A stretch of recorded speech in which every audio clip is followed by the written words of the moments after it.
जय हिंद सभी को। तो मैं आज आप सबके सामने बिहार दरोगा का प्रैक्टिस सेट लेके आया हूँ और ये जो है सेट नंबर फर्स्ट है। और ये जो सेट है ये एडुटेरिया द्वारा पब्लिश किया गया सेट है। मार्केट में ये बहुत डिमांडेड है। अभी बहुत अच्छे प्रश्न इसमें इस सेट में दिए गए हैं और इस बुक में टोटल 15 सेट है और मैं एक एक करके आपको सारा सेट करवा दूंगा। तो चलते हैं, स्टार्ट करते हैं इस सीरीज का पहला सेट को। पहला प्रश्न से पहला प्रश्न है, शौनक तथा पैपलाद शाखाएं किस वेद से संबंधित है? शौनक तथा पैपलाद शाखाएं किस वेद से संबंधित है? Option A Rigveda, option B Samaveda, option C Yajurveda, option D Atharvaveda. तो इसका सही आंसर हो जाएगा ऑप्शन डी अथर्ववेद। शौनक और पैपलाद शाखाएं अथर्ववेद से संबंधित है। ठीक है। सेकंड देखिए, संस्कृत साहित्य में ऐतिहासिक घटनाओं को क्रमबद्ध लिखने का सर्वप्रथम प्रयास निम्न में से किसके द्वारा किया गया था? संस्कृत साहित्य में ऐतिहासिक घटनाओं को क्रमबद्ध लिखने का सर्वप्रथम प्रयास निम्न में से किसके द्वारा किया गया था? ऑप्शन ए चाणक्य द्वारा, ऑप्शन बी कलहन द्वारा, option C Panini, option D Patanjali. तो इसका सही आंसर होगा ऑप्शन बी कलहन। ठीक है। आगे देखते हैं 3 नंबर, मनके बनाने वाले कारखानों का साक्ष्य सिंधु घाटी के किस स्थल से प्राप्त हुए हैं? मनके बनाने वाले कारखानों का साक्ष्य सिंधु घाटी के किस स्थल से प्राप्त हुए हैं? Option A Lothal, option B Chanhudaro, option C Kalibangan, option D A plus B दोनों। सही आंसर होगा option D A plus B दोनों, मतलब लोथल और चनहुदलो से दोनों से मिली है। 4 नंबर, बौद्ध मठ के परंपरा के अनुसार स्तूपों को कितने श्रेणी में विभाजित किया गया है? बौद्ध मठ के परंपरा के अनुसार स्तूपों को कितने श्रेणियों में विभाजित किया गया है? तो इसका आंसर होगा ऑप्शन सी 5। ठीक है। 5वां क्वेश्चन देखिए, स्वतंत्र बहमनी राज्य की स्थापना कब की गई थी? स्वतंत्र बहमनी राज्य की स्थापना कब की गई थी? Option A 1342, option B 1345, option C 1347, option D 1351। इसका आंसर होगा 1347, ऑप्शन नंबर सी। ठीक है। 6 नंबर क्वेश्चन है, महाराणा प्रताप के हाथी का नाम क्या था? महाराणा प्रताप के हाथी का नाम बताना है आपको। Option A Chetak, option B Sarathi, option C Ram Prasad, option D Vishwasi. तो इनके हाथी का नाम क्या था? राम प्रसाद था। ठीक है। 7 नंबर देखिए, भैरोवाल की संधि किस वर्ष हुई थी? भैरोवाल की संधि किस वर्ष हुई थी? अब डेट है देखिए क्या। ऑप्शन ए 22 दिसंबर 1846, 9 मार्च 1846, ऑप्शन सी 20 अगस्त 1846, ऑप्शन डी 14 मई 1846। तो इसका आंसर होगा ऑप्शन ए 22 दिसंबर 1846। ठीक है। 8 नंबर, 1911 के दिल्ली दरबार के घोषणा में निम्न में क्या शामिल था? 1911 में दिल्ली दरबार हुआ। दिल्ली दरबार में क्या क्या घोषणा किया गया वो आपको बताना है। ऑप्शन ए बंगाल विभाजन रद्द, सही है। ऑप्शन बी बंगाली भाषी क्षेत्रों को मिलाकर प्रांत बनाना, ये भी सही है। तीसरा है बिहार राज्य की स्थापना जिसमें उड़ीसा भी शामिल, ये भी सही है। तो इस तरह से सही हो गया कौन? ऑप्शन डी, इनमें से सभी। ठीक है। 9 नंबर देखिए, सेवा समिति की स्थापना निम्न में से किसने किया था? सेवा समिति की स्थापना निम्न में से किसने किया था? हृदयनाथ कंजरू, या बी ऑप्शन बाल मुकुंद, या सी एनपी केलकर, या ऑप्शन डी तेज बहादुर सप्रू। तो इसका आंसर हो जाएगा हृदयनाथ कंजरू, ऑप्शन ए। ठीक है। 10 नंबर देखिए, निम्नलिखित में से कौन सी जोड़ी सही सुमेलित नहीं है? सही सुमेलित नहीं है वो आपको बताना है। ठीक है। चौसा का युद्ध सही है सुमेलित, ये तो बी भी ठीक है, सी भी ठीक है। डी जो है रोहिलो का युद्ध 1772, ये गलत है, यही आपका आंसर हो जाएगा। ठीक है। 11 नंबर देखिए, ऑपरेशन जीरो आवर के तहत भारत छोड़ो आंदोलन के दौरान कस्तूरबा गांधी को कैद करके किस जेल में रखा गया था? भारत छोड़ो आंदोलन के समय कस्तूरबा गांधी को किस जेल में रखा गया था, ये आपको बताना है। Option A Almora jail, option B Aga Khan Mahal, option C Bankipur jail, option D Tihar jail. तो आंसर हो जाएगा ऑप्शन बी आगा खां महल। ठीक है। आगे चलते हैं 12 नंबर, कंध विद्रोह का संबंध भारत के किस राज्य से है? कंध विद्रोह का संबंध किस राज्य से है? तो option A Bihar, option B Orissa, option C Bengal, option D Jharkhand. तो इस कंध विद्रोह का संबंध जो है ऑप्शन बी उड़ीसा से है। ठीक है। 13 नंबर देखिए, शांति निकेतन को किस वर्ष यूनेस्को की विश्व धरोहर सूची में शामिल किया गया है? शांति निकेतन को यूनेस्को में कब शामिल किया गया? Option A 2023, option B 2020, option C 2016, option D 2012। तो सही आंसर क्या होगा? Option A 2023। ठीक है। 14 नंबर देखिए, भारतीय शिल्प परिषद का मुख्यालय कहाँ स्थित है? भारतीय शिल्प परिषद का मुख्यालय कहाँ स्थित है? Option A Chennai, option B Delhi, option C Mumbai, option D Goa. तो इसका आंसर हो जाएगा ऑप्शन नंबर ए चेन्नई। ठीक है। 15 देखिए, रिंग गार्ड एवं बैकबोर्ड नामक शब्द किस खेल से जुड़े हैं? रिंग गार्ड और बैकबोर्ड किस खेल से जुड़े हैं? Option A basketball, option B table tennis, option C badminton, option D A plus C दोनों। तो क्या आंसर होगा इसका? ऑप्शन ए बास्केटबॉल हो जाएगा। ठीक है। 16 देखिए, समेकित निर्देशित प्रक्षेपास्त्र विकास कार्यक्रम की नींव किस प्रधानमंत्री द्वारा रखी गई थी? Option A Indira Gandhi, option B Lal Bahadur Shastri, option C Jawaharlal Nehru, option D Atal Bihari Vajpayee. तो इसका आंसर हो जाएगा क्या? Option number A Indira Gandhi. ठीक है। 17 देखिए, इंडो क्रोनोलॉजी शाखा के जनक निम्न में से कौन है? इंडो क्रोनोलॉजी शाखा के जनक निम्न में से कौन है? Option A William Harvey, option B Robert Koch, option C Thomas Edison, option D H J Muller. तो इसका आंसर क्या हो जाएगा? Option C Thomas Edison. ठीक है। इंडो क्रोनोलॉजी शाखा के संबंध जनक कौन है? Thomas Edison. ठीक है। 18 देखिए, भारतीय अर्थव्यवस्था में विद्युत, गैस तथा जलपूर्ति किस क्षेत्र के अंतर्गत आते हैं? ऑप्शन ए प्राथमिक क्षेत्र, ऑप्शन बी द्वितीय क्षेत्र, ऑप्शन सी तृतीय क्षेत्र, ऑप्शन डी इनमें से कोई नहीं। तो विद्युत, गैस, जलपूर्ति ये सब द्वितीय क्षेत्र में आएगा, ऑप्शन बी। ठीक है। 19 देखिए, वैज्ञानिक आधार पर राष्ट्रीय आय की गणना VKR राव द्वारा किस वर्ष किया गया था? वैज्ञानिक आधार पर राष्ट्रीय आय की गणना VKR द्वारा किस वर्ष किया गया था? तो इसका सही आंसर होगा ऑप्शन नंबर सी 1931। ठीक है। 20 का देखिए, भारत में विदेशी प्रत्यक्ष निवेश की सीमा किन क्षेत्रों में 100% नहीं है? कृषि, खनन, संचार, पेंशन। तो इसका आंसर हो जाएगा ऑप्शन डी पेंशन। ठीक है। 21 देखिए, विशेष आर्थिक क्षेत्र के उद्देश्यों में क्या शामिल नहीं है? ऑप्शन ए अतिरिक्त आर्थिक गतिविधियां पैदा करना, ऑप्शन बी ढांचागत सुविधा विकसित करना, ऑप्शन सी विदेशी स्रोतों से निवेश को बढ़ाना, या ऑप्शन डी 500 करोड़ से अधिक आय वाली कंपनियों को शामिल करना।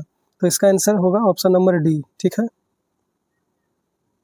आगे देखते हैं किस क्या पूछ रहा है, किस हो गया सॉरी। 22 देखते हैं क्या है।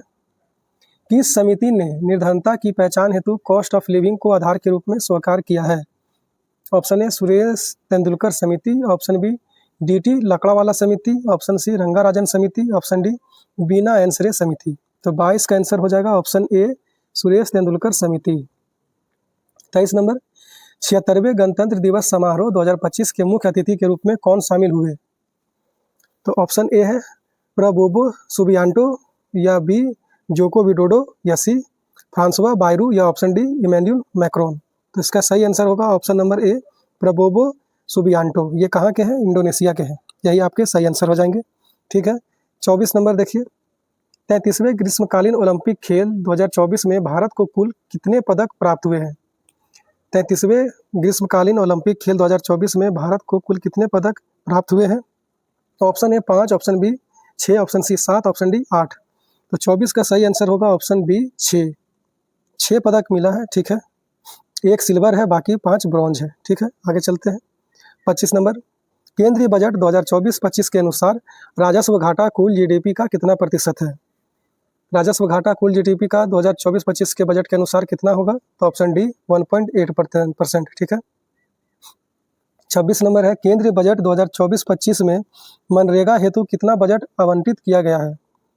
तो इसका सही आंसर क्या होगा? 86,000 करोड़, ऑप्शन ए। ठीक है। 27 देखिए, इंपॉर्टेंट है बहुत ज़्यादा ही। हाल ही में हुए विधानसभा चुनाव के बाद मोहन चरण मांझी किस राज्य के मुख्यमंत्री नियुक्त हुए हैं? तो मोहन चरण मांझी किस राज्य के मुख्यमंत्री बने हैं?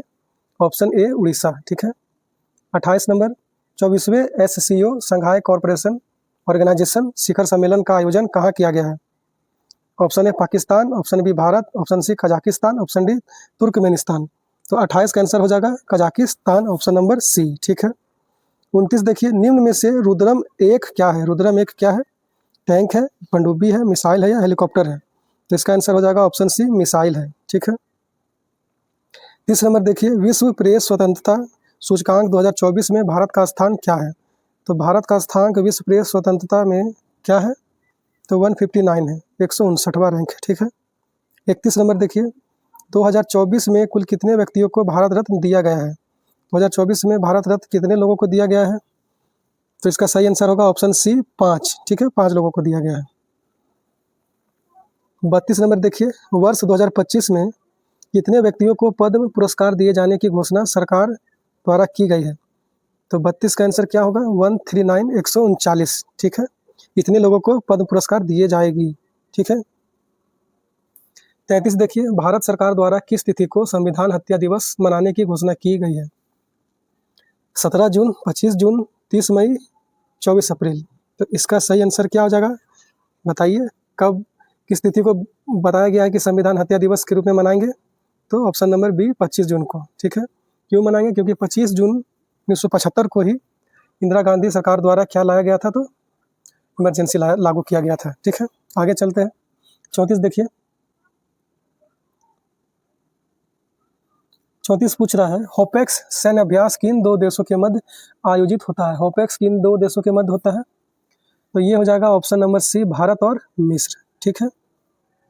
आगे देखिए 35 नंबर, 34वां व्यास सम्मान 2024 किसे प्रदान किया गया? व्यास सम्मान 34वां 2024 किसे प्रदान किया गया? गगन गिल या सूर्यबाला या पुष्पा भारती या कोई नहीं? सर होगा सूर्यबाला, ऑप्शन बी, ठीक है। आगे देखिए 36 number, be part of the plan theme के साथ कौन सा दिवस हाल ही में मनाया गया है? Be part of the plan theme के साथ कौन सा दिवस हाल ही में मनाया गया है? ऑप्शन ए विश्व रेड क्रॉस दिवस, ऑप्शन बी विश्व पर्यावरण दिवस, ऑप्शन सी विश्व पृथ्वी दिवस, ऑप्शन डी विश्व जैविक विविधता दिवस। तो इसका आंसर हो जाएगा ऑप्शन डी, विश्व जैविक विविधता दिवस, ठीक है। 37 देखिए, हाल ही में किस राज्य में अंबाजी व्हाइट मार्बल को जीआई टैग दिया गया है? अंबाजी व्हाइट मार्बल को जीआई टैग दिया गया है, 21 राज्य से संबंधित है? गुजरात, असम, उड़ीसा, राजस्थान।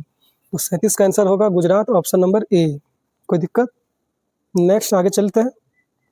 18वीं वन रिपोर्ट 2023 के अनुसार वन रिपोर्ट 2021 के तुलना में 2023 में वन और वृक्ष आवरण में कितने वर्ग किलोमीटर की वृद्धि दर्ज हुई है? वृद्धि बताना है 2023 और 2021 से मेल करके, ठीक है। तो इसका आंसर हो जाएगा ऑप्शन ए, 1445 वर्ग किलोमीटर की वृद्धि हुई है, ठीक है। 39 बताइए, हाल ही में रामसर सूची में शामिल किया गया नंज रायन पक्षी अभ्यारण्य का संबंध किस राज्य से है? आपको बताना है नंज रायन पक्षी अभ्यारण्य कहाँ है? तमिलनाडु में, गोवा में, बिहार में, उड़ीसा में। तो ये है तमिलनाडु में, ऑप्शन नंबर ए सही हो जाएगा। आगे देखिए 40 नंबर, भारत सरकार ने कब तक चांद्र 4 को प्रक्षेपित करने का लक्ष्य रखा है? चंद्रयान 4 को कब प्रक्षेपित करेगा भारत सरकार? 2026 में, 27 में, 28 में या 30 में? तो आंसर हो जाएगा 2028, ऑप्शन सी, ठीक है। 41 देखिए, 96वां ऑस्कर अवार्ड 2024 में किस फिल्म को सर्वश्रेष्ठ फिल्म का अवार्ड दिया गया? Option A Oppenheimer, option B Aattam, option C Jawan, option D the seamless. तो इसका सही आंसर होगा ऑप्शन ए, ठीक है। 42 देखिए, किस राज्य द्वारा विधवा पुनर्विवाह प्रोत्साहन योजना की शुरुआत की गई है? तो इसका आंसर होगा झारखंड सरकार द्वारा, ठीक है। झारखंड सरकार ने क्या लाया है, कौन सा योजना लाया? तो विधवा पुनर्विवाह प्रोत्साहन योजना, जिसमें कि 2 लाख रुपया विधवा को पुनर्विवाह में दिया जाता है। अगर विधवा फिर से शादी करती है तो 2 लाख रुपया उनको मिलेगा। 33 देखिए, सार्थक खंड वाले शब्द निम्न में से कहलाते हैं? सार्थक खंड वाले शब्द निम्न में से क्या कहलाते हैं? यौगिक, यौगरूढ़ या रूढ़ या कोई नहीं? तो इसका आंसर होगा यौगिक, ऑप्शन नंबर ए। 44 में बोल रहा है इत्यादि का सही संधि विच्छेद है। इत्यादि का सही संधि विच्छेद क्या है? तो इसका होगा इति प्लस आदि, ऑप्शन नंबर बी सही हो जाएगा, ठीक है। 45 देखिए, पाप पुण्य में कौन सा समास है? पाप पुण्य में कौन सा समास है? तो सभी लोग जानते हैं, बहुत इजी क्वेश्चन है, ऑप्शन नंबर ए हो जाएगा द्वंद्व समास, ठीक है। 46 देखिए, हथेली पर सरसों नहीं जमती मुहावरे का सही अर्थ है? इसका अर्थ क्या है मुहावरे का? हथेली पर सरसों नहीं जमती, हर काम में मनमानी नहीं चलती, या ऑप्शन बी सरसों के लिए जमीन चाहिए हथेली नहीं, ऑप्शन सी काम के लिए समय चाहिए, या ऑप्शन डी सफलता समय पर आती है? आंसर होगा ऑप्शन सी, काम के लिए समय चाहिए, ठीक है। 47, निम्नलिखित में से कौन सा वाक्य शुद्ध है? निम्नलिखित में से कौन सा वाक्य शुद्ध है? तो आप जब इसको आप पढ़िएगा तो आपको पता चलेगा कि ऑप्शन सी, आपके एक एक वाक्य तुले हुए हैं, यही शुद्ध है, ठीक है। 48 देखिए, are you really desirous visiting dash Japan? तो कभी भी ऐसा क्वेश्चन आ जाए तो आपको याद रखना है कि डिजायरस के साथ हमेशा प्रीपोजिशन ऑफ आता है, ठीक है। डिजायरस विजिटिंग ऑफ जापान हो जाएगा, ठीक है। 49 देखिए, choose the correct English translation that given sentence in Hindi. भूगोल सीखना कठिन है, भूगोल सीखना कठिन है का इंग्लिश क्या होगा? तो इसका इंग्लिश हो जाएगा geography is difficult to learn, ठीक है, बी हो जाएगा answer. Choose the opposite word for the given question. Gorgeous का अपोजिट क्या होगा? गॉर्जियस मतलब बहुत सुंदर, इसका उल्टा हो जाएगा ऑप्शन नंबर ए प्लेन, मतलब सरल, सीधा साधा सरल, प्लेन एकदम। 51 देखिए, निम्नलिखित में से किस अधिनियम को act of good government of India कहा जाता है? किस अधिनियम को act of good government of India कहा जाता है? तो इसका आंसर होगा ऑप्शन नंबर ए भारत सरकार अधिनियम 1858, ठीक है। 52 देखिए, संविधान सभा के प्रमुख समितियों में अल्पसंख्यक उप समिति के अध्यक्ष कौन थे? संविधान सभा के प्रमुख समितियों में अल्पसंख्यक उप समिति के अध्यक्ष कौन थे? तो इसका आंसर होगा option number B S C. Mukherjee, ठीक है। आगे 53 नंबर, भारतीय संविधान के प्रस्तावना में न्यायों के तत्वों को लिया गया है। प्रस्तावना में न्याय के तत्वों को कहाँ से लिया गया है? तो ये हो जाएगा रूसी क्रांति से, ऑप्शन नंबर ए, ठीक है।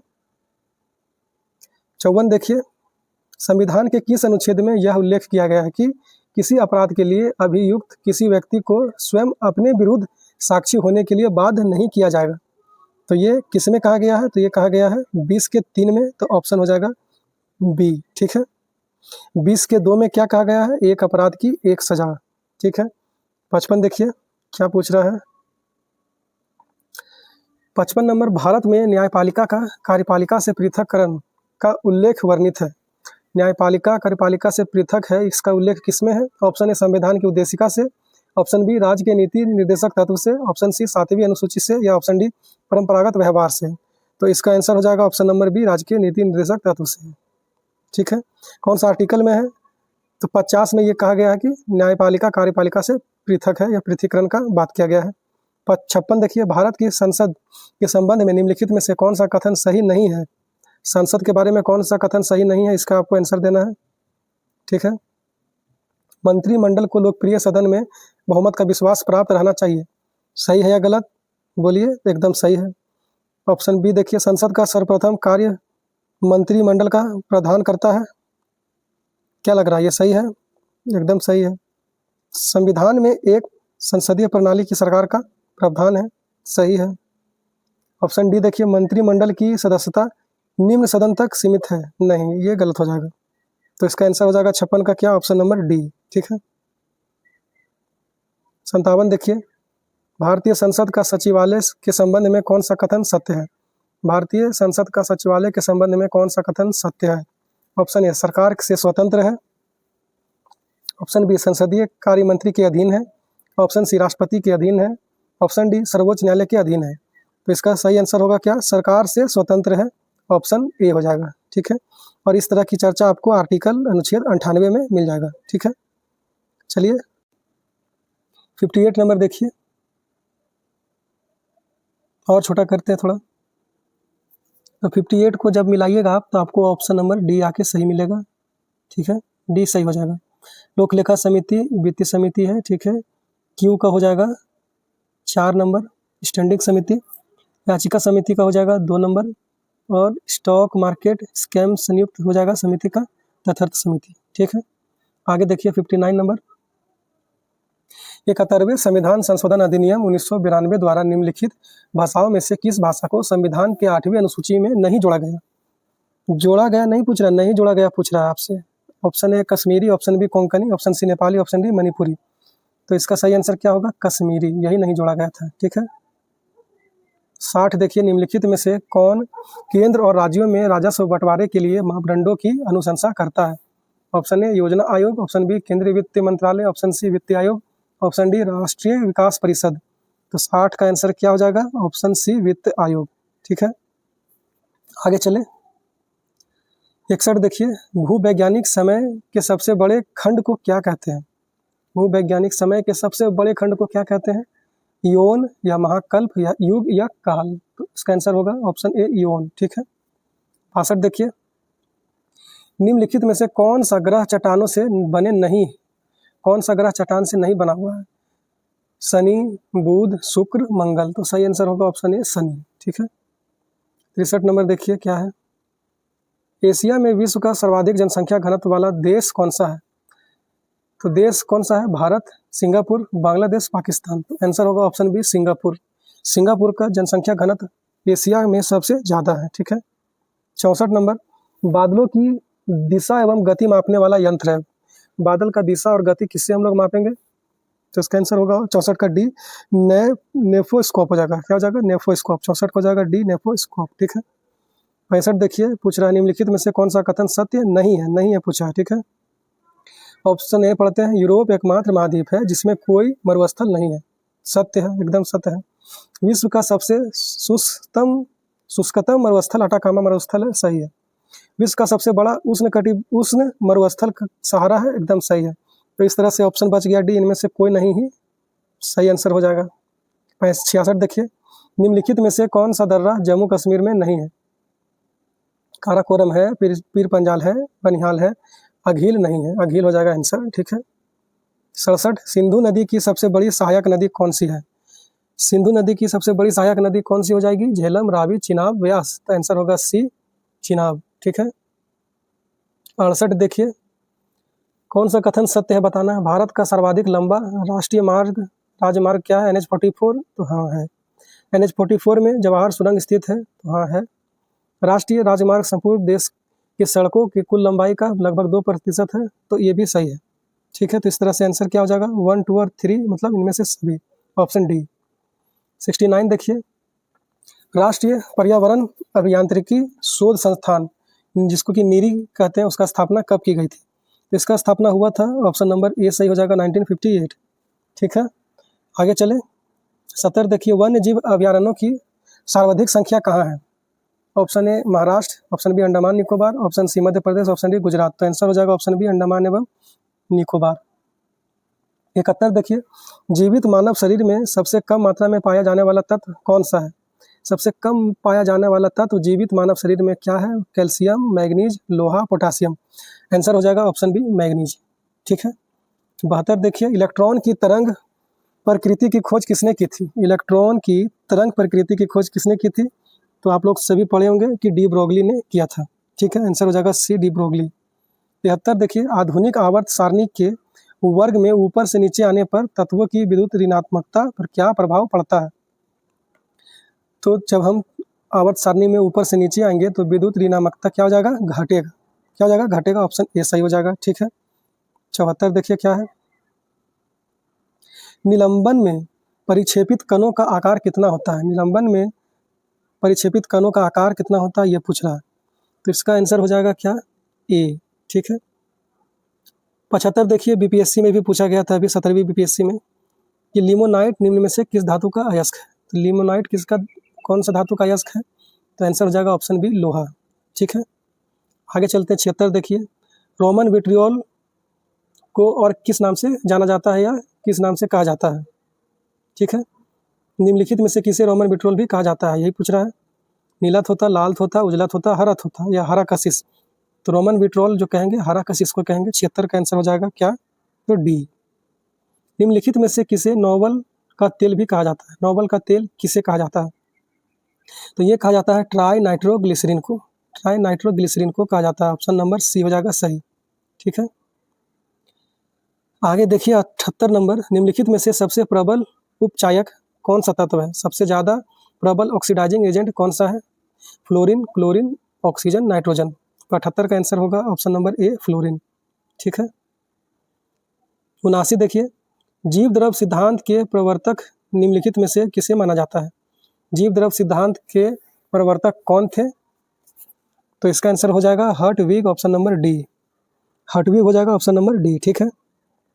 80 देखिए, निम्नलिखित में से कौन सा कथन सत्य है? कौन सा कथन सत्य है, ये आपको बताना है। प्रोकार्योटिक कोशिका में केंद्रिका अनुपस्थित होती है। सही बात है या गलत? तो सही बात है ये तो। ऑप्शन बी है तो सही तो पूछ रहा है, नहीं तो नहीं ना पूछा, सही है पूछ रहा है। ऑप्शन ए ही सही हो जाएगा। ठीक है। आगे चेक भी नहीं करना है। 80 का ए सही हो जाएगा। निम्नलिखित में से किसे कोशिका के अणुओं का यातायात प्रबंधक कहा जाता है? कोशिका के अणुओं का यातायात प्रबंधक कहा जाता है किसे? गोल्गी काय को कहा जाता है, गोल्गी बॉडी को कहा जाएगा। ऑप्शन ए हो जाएगा सही। ठीक है। 82 देखिए, जीन की आनुवांशिक विचारधारा के अनुसार जीन के कार्य की इकाई को क्या कहा जाता है?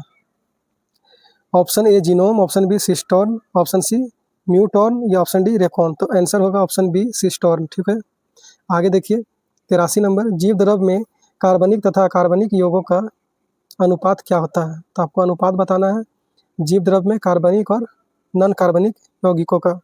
तो इसका आंसर हो जाएगा 19:81। 19:81 सी में है, यही आंसर हो जाएगा। नींबू में लिटिल लीफ नामक रोग किस तत्व की कमी से होता है? नींबू में लिटिल लीफ नाम का रोग किस तत्व की कमी से होगा?